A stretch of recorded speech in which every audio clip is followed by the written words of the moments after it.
my whole vision for the organization is, in a nutshell, when I started, I wanted to make sure that we were on sound financial footing. So we've instituted a lot of programs to raise money and to, keep our bank coffers pretty solid. Brought in a new treasurer who is really good, and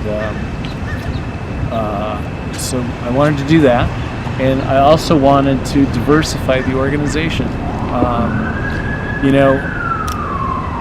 This organization's traditionally been a bunch of old white guys, of which I am one. I'm sorry. However, if we want to survive and grow, and if we want this hobby to grow, in a world where we have to compete with video games, we have to figure out a way to appeal to a younger and more diverse crowd. And we've started doing that. Last year, as the virus was starting to subside a little bit, the board met and decided we want to come out of the box swinging. We want to do something. If we're just doing it one convention a year, we're not doing anything, right?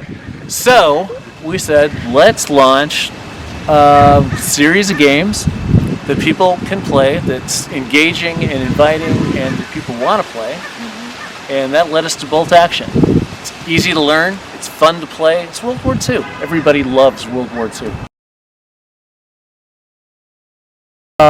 We are hosting the very first miniatures convention in Mesa, Arizona next March. We have a fun event that's going to be commemorating the December 7th on board the USS Iowa.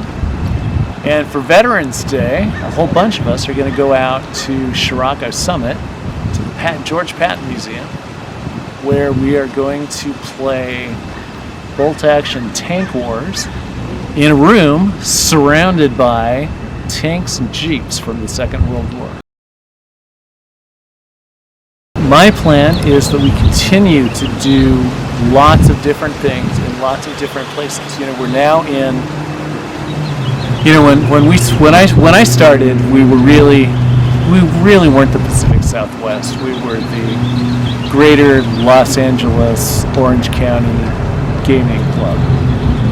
And since then, people have really become active in San Diego. People have become more active in playing our games in the Inland Empire.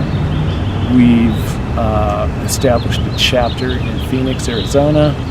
We have people in Las Vegas. We just chartered a chapter in Hawaii.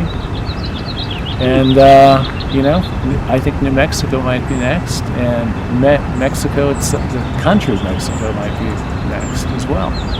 And I told Harmon Ward, I said, the next time you talk to HMGS Inc., tell them we'll think about stopping when we get to Yugoslavia.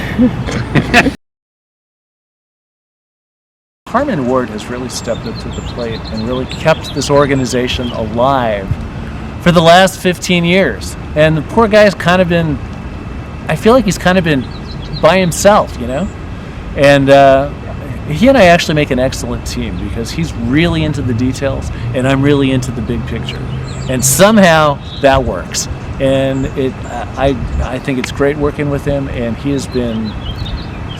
has done a yeoman's job in pulling this convention together in a way that I don't think anybody else could have done. So I think all of us need to come to the table, and we need to bring our different strengths, and we need to figure out how we combine our strengths to make miniature wargaming what it once was. Back in the 50s, 60s, and 70s, it was really, before the video game, it was really something. And I think that we're on the verge of a renaissance of miniature gaming. I think Warlord has really helped with that. I think Games Workshop helped with it. And I for one am happy to work together with everyone to make a bright future for the